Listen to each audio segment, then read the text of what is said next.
नमस्कार श्रोते हो. तर आपण ऐकत होतो विधवा फेरा नशिबाचा. आज आहे भाग 2. जा तिच्या बापाला बोलवून आण. आजच्या आज तिला या घरातनं जायला लावते. तसा वंदनाचा भावाचा चेहरा उजळला आणि क्षणाचाही विलंब न करता तो कीर्तीच्या बाबांकडे गेला. नमस्कार रामभाऊ, ते अक्का बोलवते तुम्हासनी. काहीतरी काम आहे तिचं तुमच्याकडे, येताय का जरा? कीर्तीच्या बाबांना समजलं की कीर्तीची सासू त्यांना का बोलवते ते सुद्धा लगेच वंदनाकडे आले. ताई, बोलवलत का तुम्ही मला? हो, बसा. मी घुमून फिरून नाही बोलणार आहे आता. माझ्या पोराचं लग्न करताना तुमची कीर्ती मला पसंत नव्हतीच. बिन आईची पोर, तिला कसले आलेत संस्कार, हा विचार करूनच मी तिला बघायच्या आधीच नापसंत करून टाकले होते. पण माझ्या नवऱ्याने आणि प्रीतमने तिला पसंत केले होते. माझ्या पोरावर तिच्या रूपाची भुरळ पडली होती आणि मी नको म्हणत असताना सुद्धा तुमची पांढऱ्या पायाची पोरगी माझ्या घरात सून म्हणून आली. ताई, तोंड सांभाळून बोला. तुम्ही माझ्या मुलीला पांढऱ्या पायाची म्हणत आहात. कीर्तीचे बाबा लालबुंद झाले होते. आपल्या मुलीला अपशब्द बोललेलं कोणत्या बापाला सहन होणार आहे? तोंड सांभाळूनच बोलते मी. खरं तर आतापर्यंत तो तुमच्या मुलीला फरफटत या घरातून मी बाहेर काढायला पाहिजे होतं. पण माझ्यात अजून पण माणुसकी शिल्लक आहे म्हणून फक्त तोंडानेच बोलते. आणि तुमची पोरगी हाय पांढऱ्या पायाचीच. जन्माला येताच आईला खाल्लं आणि लग्न झालं की 2 महिन्यात नवऱ्याला खाल्लं. याला पांढऱ्या पायाची नाहीतर काय भाग्यशाली म्हणतात होय? मला बाकी काय बी माहीत नाही. तुमची पोरगी उद्यापासून मला या घरात दिसली नाही पाहिजे. तिला सांभाळा, नाहीतर तिचं दुसरं लग्न करून द्या, नाहीतर तिला एखाद्या विहिरीत जाऊन ढकला. पण माझ्या घरात मला ती नाही पाहिजे. बास, एवढंच सांगायचं होतं तुम्हाला आणि त्याचसाठी मी इथं तुम्हाला बोलवलं होतं. आता निघा इथून. कीर्तीचे बाबा वंदनाच्या बोलण्याने सुन्न झाले. लोकांचे रंग किती चटकन बदलतात. जे लोक काल आपली हाजी हाजी करत होते, आज तेच लोक आपल्याला त्यांच्या चपलीजवळ पण उभं राहू देत नाहीयेत. कीर्तीचे बाबा खाली मान घालूनच तिथून बाहेर पडले. प्रीतमचा 13वा झाल्यावर खरं तर कीर्तीला तिथून घेऊन जायचंच होतं त्यांना. पण आता कीर्तीचं इथं कोणीच नाही आणि तिला इथं थांबवून तरी काय उपयोग. त्यांनी कीर्तीला आजच इथून घेऊन जाण्याचा निर्णय घेतला. कीर्ती, माझी रेड कलरची फाईल कुठे ठेवली आहेस ग? काल तर याच ड्रॉवरमध्ये ठेवली होती, आज सापडत नाहीये. प्रीतम त्याची फाईल सगळीकडे शोधत होता. प्रीतम, काय हो, सगळा पसारा करून ठेवलाय. मी ठेवली आहे फाईल, लगेच आणून देते. त्याआधी तुम्ही हा नाश्ता करून घ्या. काल कपाट साफ करत होते त्यावेळेस तिथून उचललं आणि दुसरीकडे ठेवली होती मी ती फाईल. कीर्ती प्रीतमच्या हातात ती फाईल देत म्हणाली. प्रीतम, नाश्ता करून घ्या, थंडा झालाय तो. नको ग, मला तो नाश्ता नकोय. आतून खूप कसं तरी होतंय. बहुतेक पित्त झालंय. काहीच खायची इच्छा होत नाहीये. प्रीतम ती पोह्याची डिश बाजूला ठेवतच म्हणाला. प्रीतम, काल सुद्धा दिवसभर तुम्हाला चक्कर येत आहेत असं तुम्ही म्हणत होत्या. आज पित्त झालंय? तुम्ही आज बिलकुल सुद्धा ऑफिसला जायचं नाही. आज आराम करा. माझं घरातलं काम आवरलं की आपण डॉक्टरांकडे चेकअपला जाऊयात. आज नाही जमणार कीर्ती. आज खूप इम्पॉर्टंट मीटिंग आहे, मला जावंच लागेल. बट डोंट वरी, मीटिंग संपली की लगेच घरी येईन. मग आपण दोघे हॉस्पिटलला जाऊ. तोपर्यंत तू आराम कर आणि माझी वाट बघ. मी असा गेलो आणि असाच आलो बघ. प्रीतमने घरातून बाहेर पडताना कीर्तीचा फोरहेडवर किस केला आणि तिला डोळे भरून पाहून घेतलं. जणू यानंतर परत कधी ती बघायला भेटणार नाही असंच त्याला वाटत होतं. उगाचच प्रीतमच्या मनात विचार तरळू लागला. कीर्ती, मी जातो, मला लेट होईल. बाय, काळजी घे. प्रीतमने मनात येणाऱ्या उलटसुलट विचारांना छेद दिला आणि कारची चावी घेऊन बाहेर आला. पण हळूहळू छातीत चमक यायला लागली आणि ती चमक वाढतच चालली होती. कारपर्यंत चालत जाण्याचा सुद्धा त्राण त्याच्यात उरलेला नव्हता. तो तसाच पुढे पाऊल टाकणार तोच एक जोराची अगदी जीवघेणी कळ त्याच्या छातीत आली आणि प्रीतम धाडकन खाली पडला. तशी कीर्ती त्याच्याकडे पळतच आली. अचानक ऑफिसला जाणारा प्रीतम छातीत कळ आल्याने खाली पडल्यामुळे तिला सगळं सुचायचं बंद झालं. प्रीतम, प्रीतम काय झालं तुम्हाला अचानक? प्रीतम, आपण हॉस्पिटलमध्ये जाऊया. मी तुम्हाला घेऊन जाते हॉस्पिटलमध्ये. तुम्हाला काहीही होणार नाही. प्रीतम, उठा. घामाघूम झालेला प्रीतम कीर्तीच्या मांडीवर डोकं ठेवून अखेरचे श्वास मोजत होता. चेहरा लाल भडक झाला होता. त्याला किती वेदना होत आहेत हे त्याच्या चेहऱ्यावरून स्पष्ट दिसत होतं. डोळ्यात सगळं रक्त उतरलं होतं. त्याचे रक्ताळलेले डोळे बघून तर कीर्ती अजूनच घाबरली. तुम्ही इथेच थांबा प्रीतम, मी कुणाला तरी मदतीसाठी बोलवून आणते. तुम्ही खचून जाऊ नका प्रीतम, मी आलेच. कीर्ती उठायला जाणार तोच प्रीतमने तिचा हात पकडला. नको, कुठेही जाऊ नको. बहुतेक मी आता जिवंत राहणार नाही कीर्ती. मला वाटतंय आता माझे श्वास थांबतील. मी आता जगणारच नाही. प्रीतम खूप मुश्किलीने एक एक शब्द कीर्तीला बोलत होता. नाही, असं काही होणार नाही. मी तुम्हाला काही होऊच देणार नाही. आपण चांगल्या हॉस्पिटलमध्ये जाऊ, बेस्ट ट्रीटमेंट घेऊ.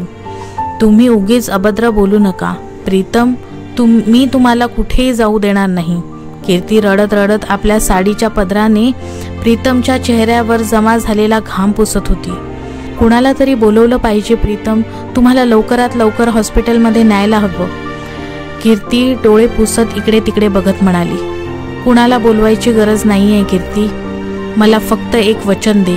माझ्या माघारी तू माझ्या आईवडिलांचा सांभाळ करशील ना? त्यांना कधीही सोडून जाणार नाहीस ना? कीर्ती, बोल, मला वचन दे.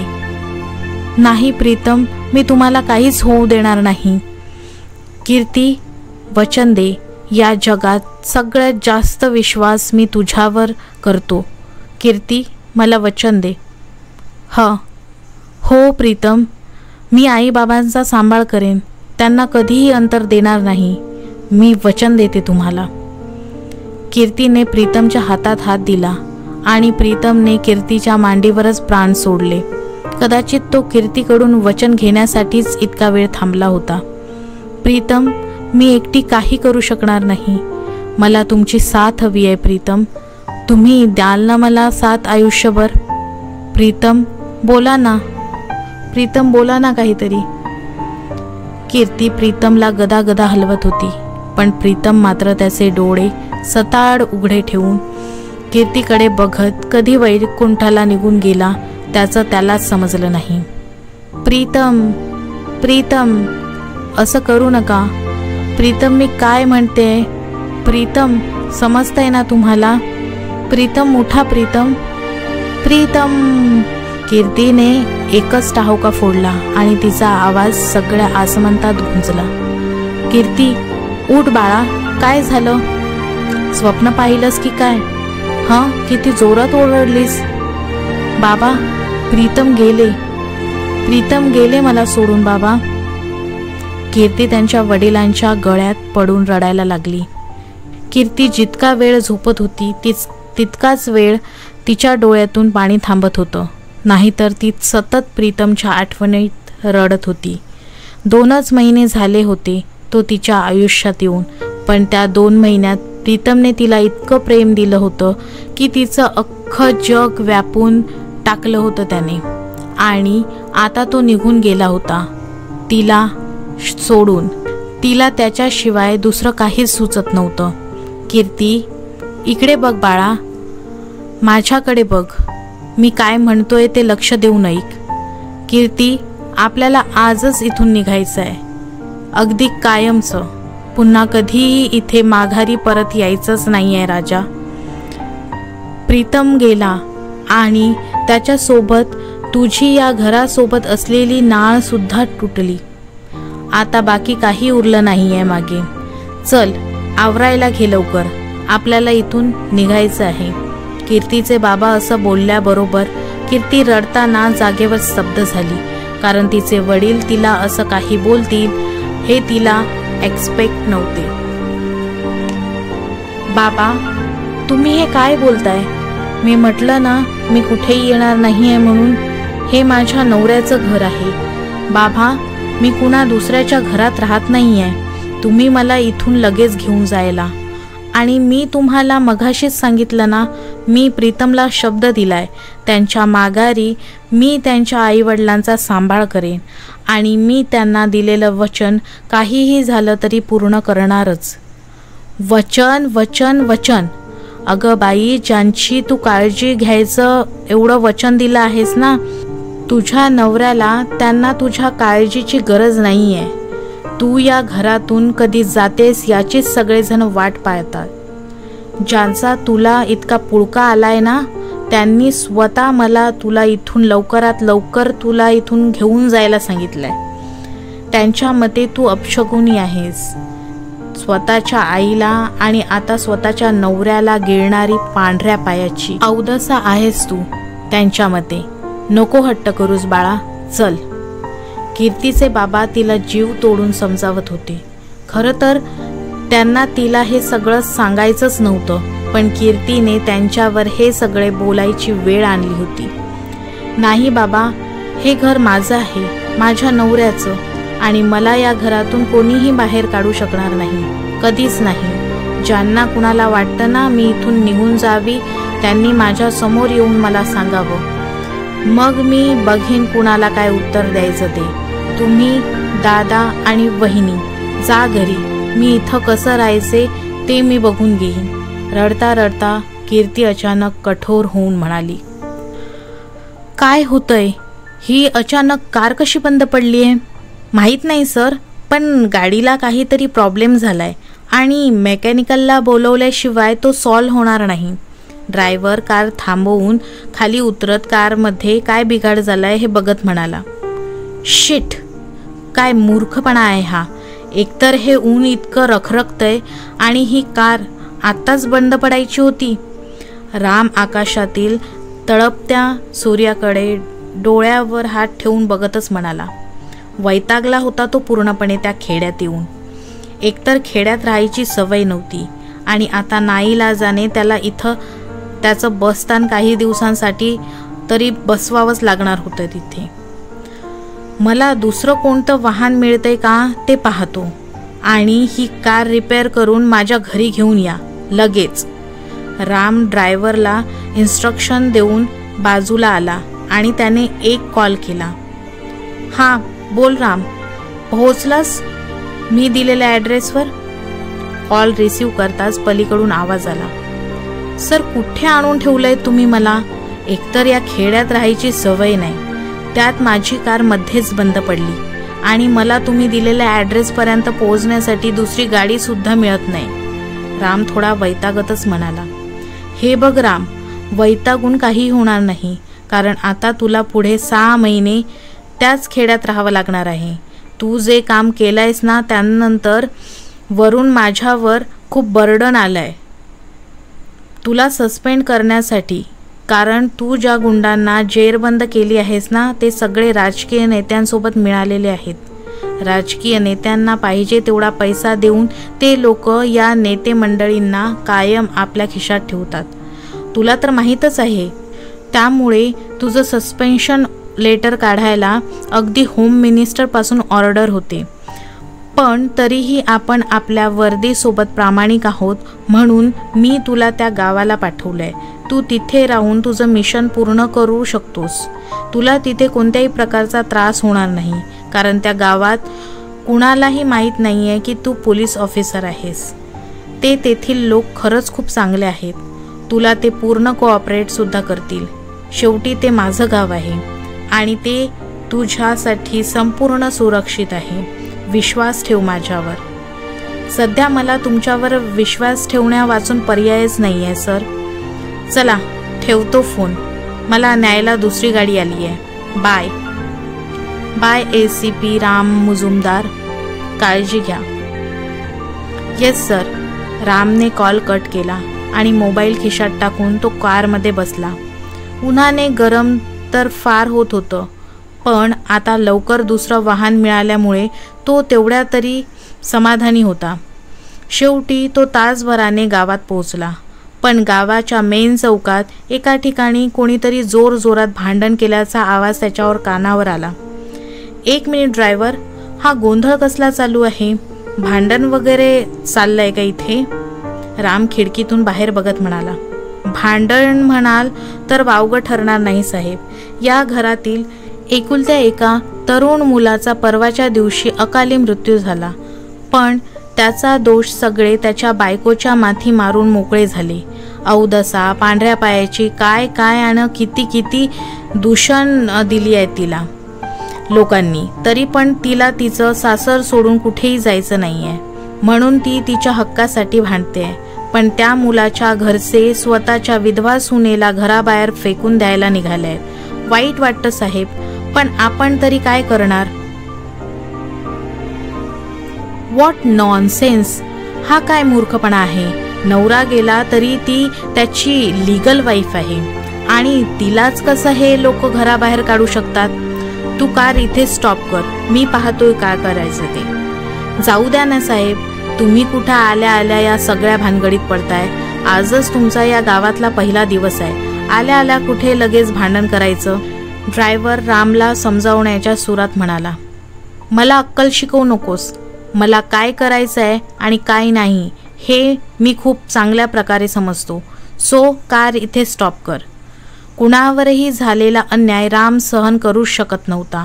मग तो वर्दीत असो वा नसो, समोरचा माणूस ओळखीचा असो वा नसो, त्याला काही फरक पडत नव्हता. कार स्टॉप होताच राम खाली उतरला आणि जिथे गोंधळ ऐकू येत होता त्या ठिकाणी गेला. त्याच्या मागे त्याचा ड्रायव्हर पण सोबत गेला. कीर्ती, अगं बाळ, नको. या लोकांचं इतकं ऐकून घेऊ नको. तू इथं राहशील तर तुला सुखाने जगू देणार नाहीत हे. अन माझं ऐक. चल निघू आपण इथून. नाही, मी कुठेही जाणार नाही. हे जितकं या लोकांचं घर आहे तितकंच माझं सुद्धा आहे आणि मी कधीच हे घर सोडणार नाही. कधीच नाही, समजलं? मला या घरातून कोण बाहेर काढते ना ते पण पाहू देत. कीर्ती असं म्हणायला लागल्याबरोबर कीर्तीच्या सासूचा पारा चढला आणि कीर्ती 1 सेकंद सुद्धा तिच्या नजरेसमोर नको होती. तू कशी बाहेर जात नाही तेच बघते मी. थांब, तुला फरफटतच ओढून बाहेर काढल्याशिवाय तू इथून जायची नाहीस. पांढऱ्या पायाची, माझ्या पोराला गिळून आता आमच्या जीवावर उठली आहेस होय ग उदसे? कीर्तीच्या सासूने कमरेला पदर खोचला आणि कीर्तीच्या दंडाला जोरात पकडलं.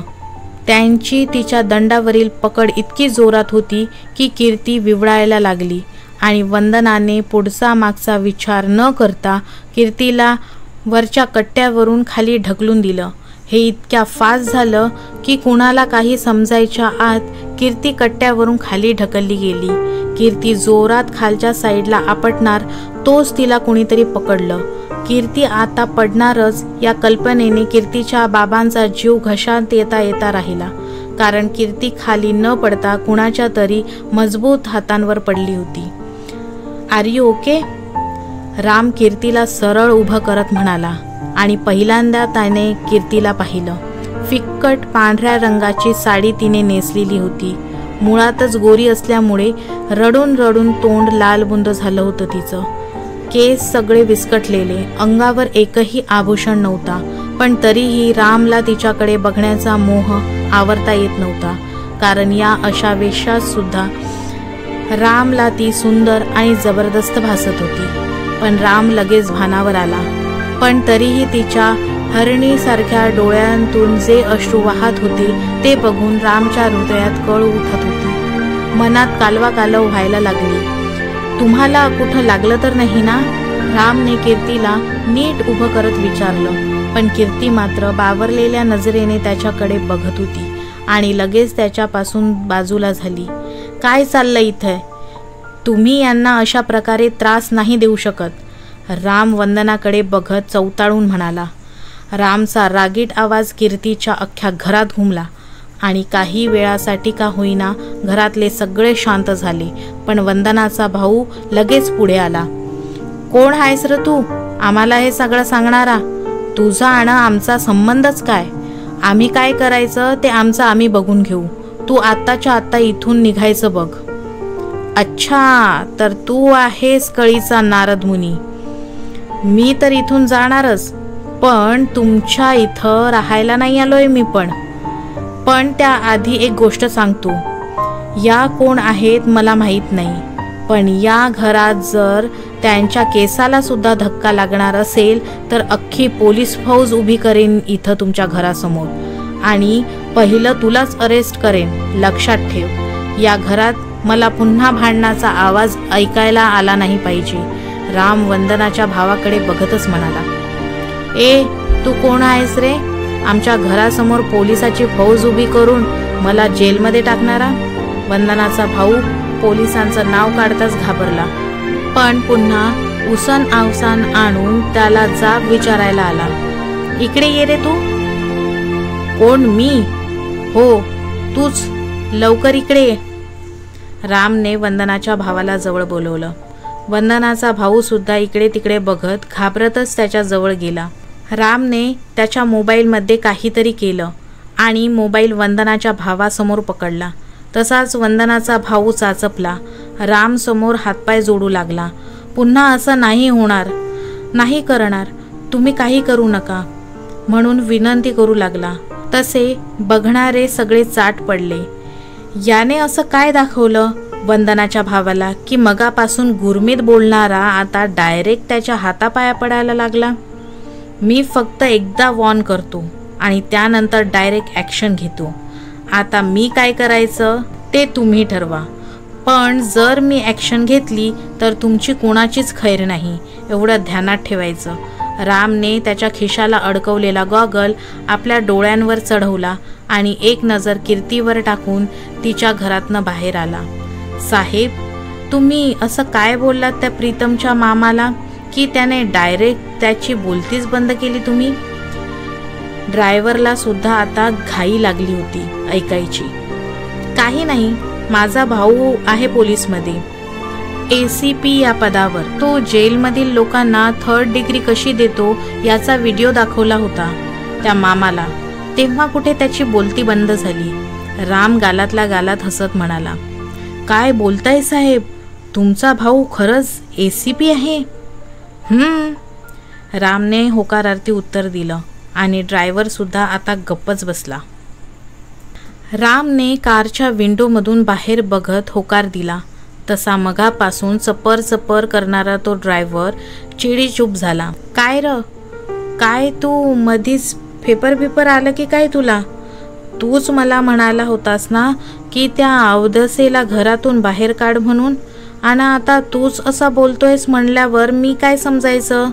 वंदना शॉक झाली होती तिच्या भावाचं बोलणं ऐकून. अगं अक्का, तुला समजत कसं नाही? तो जो मगासचा माणूस आपल्या घरी आला होता त्याचा भाऊ पोलिसात ACP आहे आणि त्यानं मला धमकी दिली आहे की आपण कीर्तीला कसल्या बी प्रकारचा त्रास दिला, तिला घरातून बाहेर काढण्याचा प्रयत्न केला तर तो आपली कंप्लेंट लगेच पोलीस स्टेशनमध्ये करेल. मग काय, तू पण जा जेलात आणि मी पण जातो जेलात, आणि तुझी ती सून बसल आहे त्या पिठावर रेगोट्या ओढत. म्हणून तर म्हणतोय थोडे दिवस शांत बस, तिला जास्त काही बोलू नकोस. हे सगळं वातावरण थंड झालं की मग तू तिला तुझा इंगा दाखव, आणि असं इंगा दाखव की ती तुझी पांढऱ्या पायाची अवधसा स्वतःच हे घर सोडून निघून जाईल. म्हणजे कसं, सुंठी वाचून खोकला गेला ग, आलं का ध्यानात तुझ्या? अरे पण या पोरीला नाही नवरा, नाही एखादं पोरबाळ, कसं सांभाळीन मी हिला या माझ्या घरात? त्यात ही तरणी ताठी 19-20 वर्षाची पोरगी ती, पण पांढऱ्या कपाळाचं जग तिच्याकडे बघताना काय चांगल्या नजरेनं बघणार आहे का? कुठं तरी तिची विल्हेवाट तर लावावीच लागेल ना. बघितलंस ना तू, कोण कुठून आलेला तो पण बाबा पण आल्या आल्या या अवधसेची बाजू घेऊन बोलायला लागला. हिचं रूप एवढं देखणं हाय की बघणाऱ्याला भुरळच पडते. चांगल्या चालीची तरी हाय का नाही राम जाणं. नाही, तू मला काय बी सांगू नको. ही ब्यादा माझ्या गळ्यात नकोच. हिला हिच्या बापासोबत हाकलून दिलेलं ते परवडल. माझ्यात नाही बाबा ताकद या पांढऱ्या पालीची राखण करायची. त्यात आणखी हिच्या मनात काय हाय अन काय नाही कुणी बी बघितलं नाही. वंदना पुढचा विचार करत म्हणाली, अगं अक्का, मी कुठं म्हणतोय तिला आयुष्यभर सांभाळ म्हणून. एकदा महिन्या जाऊ दे, आपण काढू यातनं काहीतरी तोडगा. नक्की एका महिन्यात हिची विल्हेवाट लागल ना? हो ग अक्का, आपण तवर करू काहीतरी विचार. तू फक्त आता तिची वेळ मारून घे बघ. चालन, वंदना नाईलाजाने म्हणाली. कीर्ती, अगं बाळ, सोड हा तुझा अट्टहास. आता तुझा विचार करणारा या घरात कुणीच उरलेलं नाही. नको तू इथं थांबू. चल आमच्यासोबत आपल्या घरी. हे बाळ, बघ ना तू. चल, तुझं दुःख खूप मोठं आहे आणि इथं राहशील तर हे दुःख कधीच भरणार नाही. कारण तुला इथं कुणीच सुखानं जगू देणार नाही. कीर्तीचे बाबा अजूनही तिला समजावत होते. बाबा, सध्या तरी मला इथंच राहू द्या. पुढचं पुढं बघू काय करायचे ते. प्लीज जा आता तुम्ही. शेवटी मी इथे कुठेही राहील तरी माझं दुःख कधीच भरून निघणार नाही. कारण माझे प्रीतम पुन्हा कधीही माघारी येणारे नाही आहेत. बस फक्त त्यांच्या आठवणींच्या जीवावर जितकं जगता येईल तितकं जगायचं आहे मला. बस, मी खूप पुढचा विचार केला नाही आणि मला करायचा देखील नाही. कारण माझ्या नशिबावरूनच विश्वास उडालाय. अजून अंगावरील हळद नीट उतरलीही नाही. तोच मला ज्या नियतीने आणि ज्या नशिबाने विधवा केलाय, माझा त्या नशिबावर काडी मात्र सुद्धा विश्वास उरलेला नाहीये. सध्या मला माझ्या प्रीतमच्या घरात राहायचं आहे, त्यांच्या आठवणीत रमायचं आहे. कारण त्यांच्या प्रेमळ आठवणींचं मला आता या जगण्यासाठीच बळ मिळत जाईल. कीर्ती त्या घरातल्या भिंतीवरून अलगद हात फिरवतच म्हणाली. कीर्तीच्या बाबांनी अखेर हात टेकले आपल्या लेकीपुढे आणि काळजावर दगड ठेवून ते तिथून निघाले. माहीत होतं त्यांना की आपण इथून गेल्यावर कीर्तीची सासू तिला नीट वागवणार नाही, तिचा खूप छळ करेल. पण जे त्यांना समजत होतं ते कीर्तीला कोणत्या शब्दात समजावायचं ते त्यांना कळतच नव्हतं. या साहेब, हे तुमचं घर. परांजपे सरांना आम्ही आधीच कल्पना देऊन ठेवली होती या घराबद्दल आणि त्यांनी सुद्धा होकार दिला होता इथे तुम्हाला ठेवायला. तुमच्या सिटीसारखे या छोट्याशा गावात तुम्हाला फ्लॅट नाही मिळणार, पण या घरात राहायला सुद्धा तुम्हाला काही प्रॉब्लेम येणार नाही साहेब. रामला गावातील एक माणूस घर दाखवत होता. घर तसं छोटं होतं पण सुंदर आणि सुबक होतं. घराची 2 मजली इमारत होती.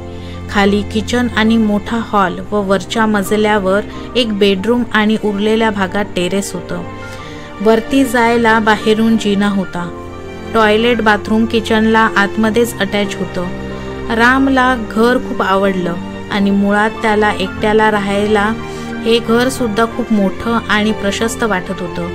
घराच्या समोर मोकळं पटांगण होतं. भोवती 5-6 आंब्याची आणि नारळाची झाडे होती. त्याच्या सावलीत मन अगदी प्रसन्न होत होतं. साहेब, आवडलं का तुम्हाला हे घर? घर दाखवणाऱ्या माणसाने रामला प्रश्नच केला. छान आहे, रामने इकडे तिकडे बघत उत्तर दिलं. बरं, मग मी आजच तुमच्या मदतीला एक माणूस पाठवून देतो. तो तुम्हाला काय हवं नको ते बघेल सगळं आणि त्याला स्वयंपाकसुद्धा चांगला करायला येतो. तो तुम्हाला रोजच्या रोज स्वयंपाकसुद्धा करून देईल. ओके, चालेल. पण तो जो कोणी माणूस आहे त्याला लवकरात लवकर इथं पाठवून द्या. कारण ऑलरेडी मला खूप भूक लागली आहे आणि मी बाहेरचं जास्त खात नाही. सो लवकरात लवकर त्याला इथे टच व्हायला सांगा. हो साहेब, लगेच आणतो त्याला बोलवून.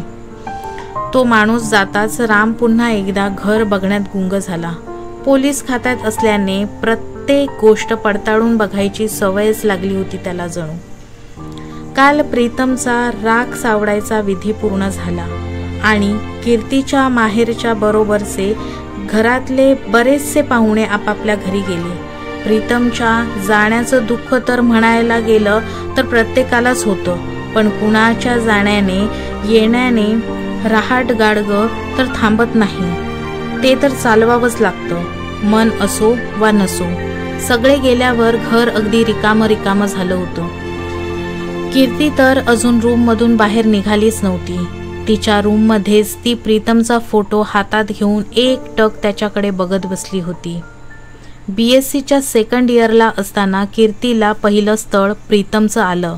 मुलगा दिसायला देखणा, हँडसम, त्यात एकुलता एक. गावाकडे वडिलांची शेती भाती सुद्धा भरपूर. प्रीतम सुद्धा उच्च शिक्षण घेऊन एका कंपनीमध्ये मोठ्या पोस्टवर जॉबला लागला होता. जितका हुशार तितका शांत स्वभावाचा प्रीतम कीर्तीच्या वडिलांना पहिल्या भेटीतच जावई म्हणून पसंत पडला. कीर्ती सुद्धा दिसायला कमी नव्हती. देखणेपणा तर देवाने तिला इतका दिला होता की सौंदर्याची व्याख्या करायची झाली तर आपसुकच कुणाचंही बोट कीर्तीकडे जाईल. एवढी सुंदर, शांत आणि निरागस होती ती. प्रीतम तर कीर्तीला बघता क्षणी तिच्या प्रेमात वेडा झाला. तिला बघून आल्यावर त्याने घरात स्पष्ट सांगितलं की लग्न केलं तर फक्त कीर्ती सोबतच करेल. मला काहीही झालं तरी कीर्ती हीच माझी बायको म्हणून हवी आहे. पण वंदनाला मात्र कीर्ती पसंत नव्हती. लहानपणीच पोरीची आई गेली आहे. तिला नीट वळण तरी असेल का? राम जाणे. बाप कितीही करेल तरी बाप तो बापच असतो. थोडी ना आईसारखा पोरीला वळण लावू शकणार आहे. त्यामुळे वंदनाने कीर्तीला नापसंत केली. पण प्रीतम पुढे मात्र कुणाचंच काही चालेना. त्यामुळे नाईलाजाने वंदनाला सुद्धा कीर्तीसाठी होकार द्यावा लागला. प्रीतमने कीर्तीच्या बाबांना सांगितलं होतं पुढचं शिक्षण तीच मी पूर्ण करेन. त्यामुळे प्रीतमला नाही म्हणायचा प्रश्न येतच नव्हता. त्यात जो मुलगा बाबांना पसंत आहे कीर्ती त्याच सोबत लग्न करणार आणि तेही हसत हसत. पण इथे प्रीतम कीर्तीला सुद्धा खूप आवडला होता. त्यामुळे तिने सुद्धा लग्नाला होकार दिला होता. लग्न एकदम धूमधडाक्यात पार पडलं. कीर्ती 1 महिना गावी तिच्या सासू सासऱ्यांसोबत राहिली. पण या 1 महिन्यात तिने वंदनाचा तिच्याविषयी असलेला गैरसमज खोडून टाकला.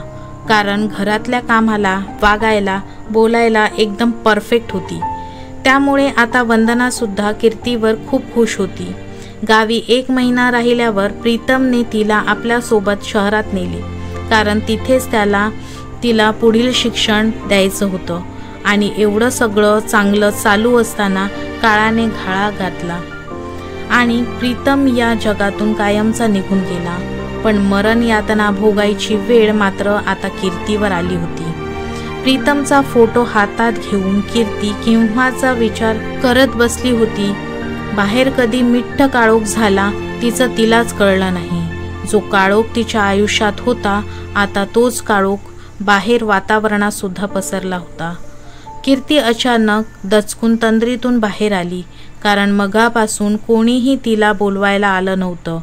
का कोणी तिला आवाज दिला नव्हता. किती वेळ ती प्रीतमचा फोटो हातात घेऊन बसली होती तिचं तिलाच समजलं नाही. पुढे कीर्तीचं काय होईल हे जाणून घेण्यासाठी ऐकत रहा विधवा फेरा नशिबाचा.